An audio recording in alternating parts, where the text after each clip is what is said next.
2026 சட்டமன்ற தேர்தல் எடப்பாடிக்கு மிக முக்கிய ஒன்றாக இருந்து வருகிறது. இந்த தேர்தலில் தோற்று போனால் அவரின் அரசியல் வாழ்வே முடிவுதான். சமீபத்தில் நடந்த பாராளுமன்ற தேர்தலில் பாஜகவின் கூட்டணியிலிருந்து விலகி தனித்து போட்டியிட்டிருக்கிறார். இதனால் அதிமுக இதுவரை சந்திக்காத பெரும் இழப்பையும் சந்தித்து வந்திருக்கிறார். அதன் பிறகு அதிமுக பாஜகவோடு இணைந்து போட்டியிட்டு இருந்தால் இந்த தேர்தலில் குறைந்தது 10 15 எம்பிகள் பெற்றிருக்கும் என பேசப்பட்டது. ஆனால் வருகின்ற சட்டமன்ற தேர்தலை எதிர்கொள்ள மீண்டும் பாஜகவுடன் கூட்டணி அமைத்திருக்கிறார் எடப்பாடி அவர்கள். இந்த கூட்டணி சட்டமன்ற தேர்தலுக்கு இன்னும் ஒரு வருடம் இருக்கும் முன்பே அமைந்திருக்கிறது. அப்படி அமைந்தாலும் இரு கட்சி தொண்டர்கள் இடையே இக்கூட்டணி வெற்றி பெறவில்லை. இப்படியே இருந்தால் நம் அரசியல் வாழ்க்கை முடிவுக்கு வந்துவிடுமோ என்ற அச்சத்தில் விஜயுடன் கூட்டணி அமைக்க முயன்று வருகிறார் எடப்பாடி பழனிசாமி அவர்கள். அதன் தொடர்ச்சியாக நாமக்கல்லில் குமாரபாளையத்தில் அதிமுகவின் பிரச்சார கூட்டத்தின் போது கூட்டத்தில் தாவேகா கொடியை பிடித்திருந்தவர்களை பார்த்து கொடி பறக்குதா, அதிமுக வலுவான கூட்டணியை அமைக்கும், பிள்ளையார் சொல்லி போட்டுட்டாங்க, இந்த ஆரவாரம் உங்கள் செவியை கிழிக்குதா ஸ்டாலின் என எடப்பாடியும் பேசியிருந்தாரு. அந்த வீடியோ இப்போது வைரல் ஆகிட்டு வருதுன்னே சொல்லலாம். எடப்பாடியின் பேச்சு அரசியல் களத்தில் அதிமுகவும் தாவேகாவும் நெருங்கி வருகிறார்கள் என்னும் கேள்வியானது எழுந்திருக்கிறது. விஜய் கட்சி தொடங்கியதிலிருந்தே அதிமுகவை மட்டுமே அதிகமாக விமர்சிக்காமல் தவிர்த்தே வந்திருக்கிறார். திமுகவையும் பாஜகவையும் மட்டுமே தன்னுடைய எதிரியாக அறிவித்தார். விஜய் தங்களை விமர்சிக்காததால் அதிமுக முகமும் அமைதி காத்து வந்தது. அதிமுக முன்னாள் அமைச்சர்கள் சிலரும் விஜயை புகழ்ந்து பேசியும் வந்திருக்கின்றனர்.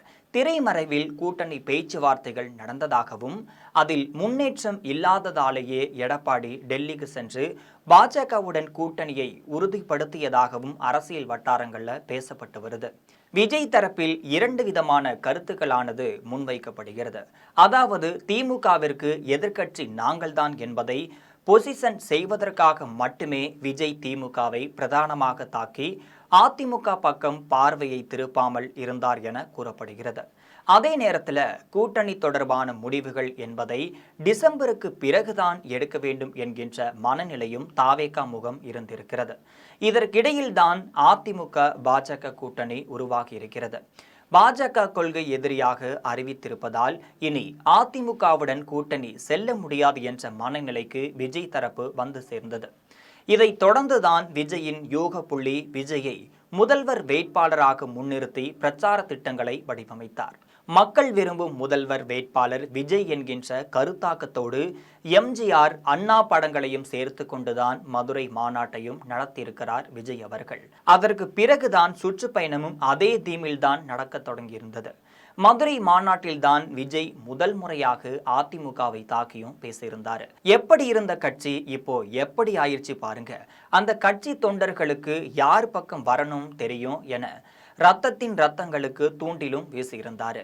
அதோடு சுற்றுப்பயணத்திலுமே திருச்சி, அரியலூர், நாகப்பட்டினம், திருவாரூர் என எங்கேயும் விஜய் அதிமுக பற்றி பேசாமல் இருந்திருக்கிறார். அது விமர்சனமாகவே கரூர் சம்பவத்திற்கு முன்பாக பேசிய நாமக்கல்லில் அதிமுக பாஜகவுடன் கூட்டணி வைத்ததை விமர்சித்தும் பேசியிருந்தார். இதற்கிடையில தான் விஜய் எம்ஜிஆரையும் அண்ணாவையும் கையில் எடுத்து தங்களை தாக்கியதால் செல்லூர் ராஜு, ராஜேந்திர பாலாஜி போன்ற முன்னாள் அமைச்சர்கள் விஜயை விமர்சிக்க ஆரம்பிச்சிருக்காங்க. இந்த நிலையில தான் கரூர் நெரிசல் சம்பவம் நடந்திருந்துச்சு. அன்றிலிருந்து கட்சிகள் மாற ஆரம்பிச்சிருக்காங்க. மறுநாள் மருத்துவமனைக்கு சென்று பாதிக்கப்பட்டவர்களை சந்தித்த எடப்பாடி அவர்கள் விஜய் மீது எந்த ஒரு விமர்சனத்தையும் வைக்காமலே முழுக்க அரசையும் காவல்துறையை மட்டுமே தாக்கியும் பேசியிருந்தார். அதிமுக, பாஜக என 2 கட்சியினருமே விஜய்க்கு ஆதரவாக நின்றிருக்காங்க.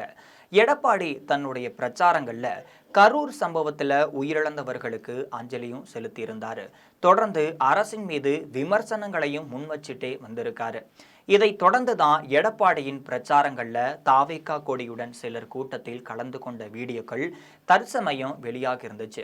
விஜயும் தன்னுடைய வீடியோவில் எடப்பாடியின் பெயரை குறிப்பிடாம தனக்கு ஆதரவளித்த அரசியல் கட்சி தலைவர்களுக்கும் நன்றியும் தெரிவிச்சிருந்தார். இந்த நிலையில தான் நேற்று விஜய் அதிமுகவை கடைசியாக விமர்சித்து பேசிய அதே நாமக்கல்ல எடப்பாடியும் பேசியிருக்காரு. அந்த கூட்டத்தில் இருந்த தாவேகா கொடிகளை பார்த்து கூட்டணிக்கு பிள்ளையார் சொல்லி போடப்பட்டு ஏற்பட்டு விட்டது என்றும் உற்சாகமாகவே எடப்பாடி பழனிசாமி அவர்கள் பேசியிருந்தார். அக்டோபர் 9ஆம் தேதியன்று காலைதான் விஜயும் எடப்பாடியும் கூட்டணி குறித்து தனியாக தொலைபேசியில் பேசிக் கொண்டதாகவும் தகவலானது வெளிவந்திருக்கு. இதற்கு இரண்டு தரப்பிலிருந்துமே இன்று வரை மறுப்பும் வெளியாகவில்லை. இது தொடர்பாக பனையூர் வட்டாரத்தில் விசாரித்த போது கரூர் சம்பவத்திற்கு பிறகு கட்சி இன்னும் முழுமையான செயல்பாட்டிற்கு வரவில்லைன்னு சொல்லப்படுது. முதல்ல கரூர் சென்று பாதிக்கப்பட்டவர்களை சந்தித்த பிறகுதான் அடுத்த கட்ட நடவடிக்கைகளை பற்றி யோசிப்போம்.